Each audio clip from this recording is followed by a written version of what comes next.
बारे में जानकारी देंगे। ऑपरेशन सिंदूर 22 अप्रैल को पहलगाम में हुए विभत्स आतंकवादी हमले के शिकार मासूम नागरिकों व उनके परिवारों को न्याय देने के लिए लॉन्च किया गया था। इस कार्रवाई में 9 टेररिस्ट कैंप्स को टारगेट किया गया और पूरी तरह से इसे बर्बाद किया गया।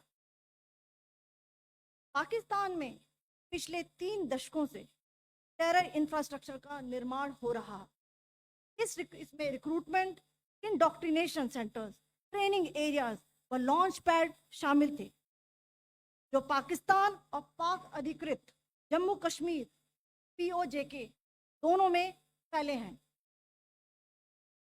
Operation Sindoor was launched by Indian Armed Forces to deliver justice to the victims of Pahalgam terror attack and their families. 9 terrorist camps were targeted and successfully destroyed. Over the last 3 decades, Pakistan has systematically built terror infrastructure. It is a complex web of recruitment and indoctrination centers, training areas for initial and refresher courses, and launch pads for handlers. These camps are located both in Pakistan as well as Pakistan-occupied Jammu and Kashmir areas. Some of the well-known training camps are located, as you can see on the screen. They are distributed from Sawai Nala in the north, counting to approximately 21, ending at Bhagalpur to the south. इन लक्ष्यों का चयन विश्वसनीय intelligence सूचनाओं के आधार पर हुआ ताकि आतंक गतिविधियों की रीढ़ तोड़ी जा सके, और यह खास ध्यान दिया गया कि निर्दोष नागरिकों और सिविलियन इंस्टॉलेशन को नुकसान न पहुंचे। The selection of these targets for Operation Sindoor was based on credible intelligence inputs and role of these facilities in perpetrating the terror activities. The locations were so selected to avoid damage to civilian infrastructures and loss of any civilian lives.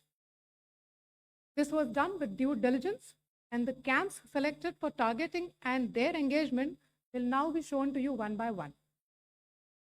POJK के targets मैं आपको बताना चाहूँगी। सबसे पहले सवाई नाला camp Muzaffarabad, जो कि POJK के लाइन ऑफ कंट्रोल से 30 किलोमीटर दूर है। यह एक लश्कर तोयबा का ट्रेनिंग सेंटर था।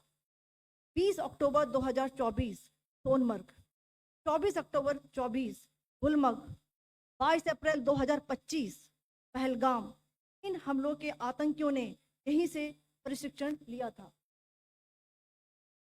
सैयदना बिलाल कैंप जफराबाद, यह एक जैश ए मोहम्मद का स्टेजिंग एरिया है। यह हथियार, विस्फोटक और जंगल सर्वाइवल ट्रेनिंग का केंद्र भी था।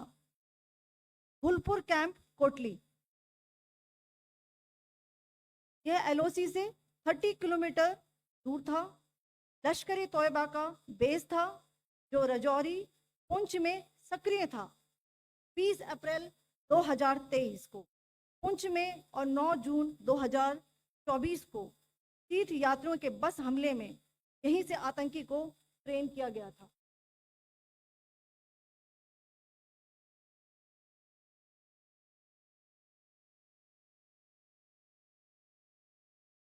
बरनाला कैंप भिंबर, ये LOC से 9 किलोमीटर दूर है।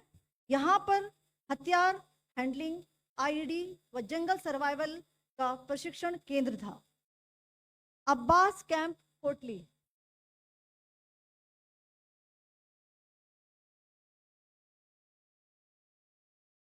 यह LOC से 13 किलोमीटर दूर है।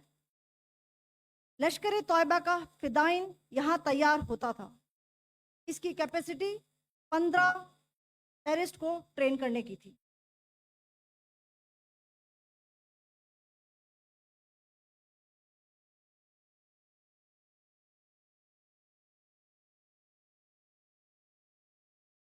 अब मैं पाकिस्तान के अंदर के टारगेट से अवगत कराना चाहूंगी। पहला, सर्जल कैंप सियालकोट, यह अंतर्राष्ट्रीय सीमा से 6 किलोमीटर की दूरी पर है। सांबा कठुआ के सामने।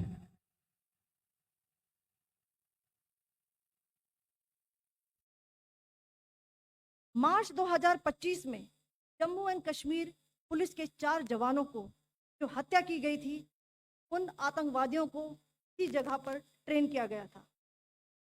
दूसरा, महमूना जाया कैंप सियालकोट, यह 18 से 12 किलोमीटर आईबी से दूर था। हिजबुल मुजाहिदीन का बहुत बड़ा कैंप था। ये कठुआ जम्मू क्षेत्र में आतंक फैलाने का नियंत्रण केंद्र था। पठानकोट एयरफोर्स बेस पर किया गया हमला भी इसी कैंप से प्लान और डायरेक्ट किया गया था। मरकज ताइबा मुरीद के,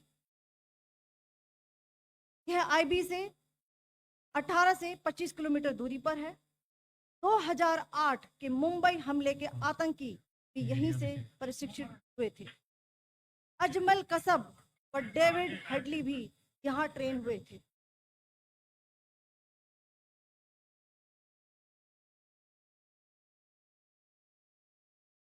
आगे दूसरा आया।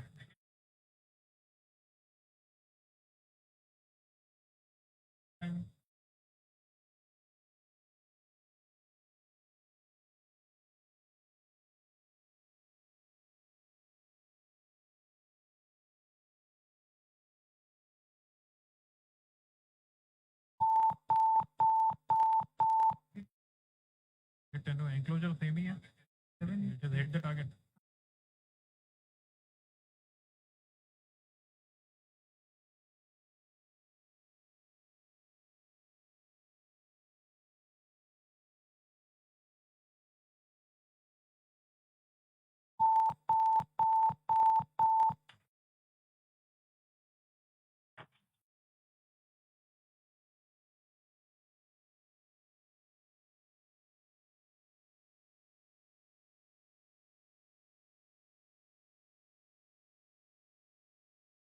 मरकज सुभान अल्लाह भावलपुर, ये इंटरनेशनल बाउंड्री से 100 किलोमीटर दूर है। जैश ए मोहम्मद का मुख्यालय था। यहाँ पर रिक्रूटमेंट, ट्रेनिंग व इंडोक्ट्रिनेशन का केंद्र भी था। शीर्ष आतंकी अक्सर यहाँ आते थे। मैं आप सबको बताना चाहती हूँ कि किसी भी सैन्य ठिकाने का निशाना नहीं बनाया गया और अभी तक किसी तरह की नागरिक क्षति की रिपोर्ट नहीं है। धन्यवाद। जय Hind. The strike on the terror camps were undertaken through precision capability, as shown to you. A niche technology weapons with careful selection of warheads was ensured so that there will be no collateral damage. The point of impact in each of the target was a specific building or a group of buildings.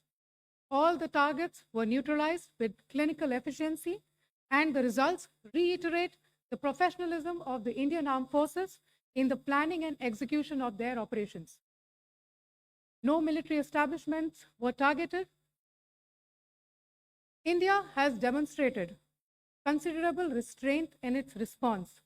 However, it must be said that the Indian Armed Forces are fully prepared to respond to Pakistani misadventures, if any, that will escalate the situation. Jai Hind, and thank you very much. Ladies and gentlemen, friends,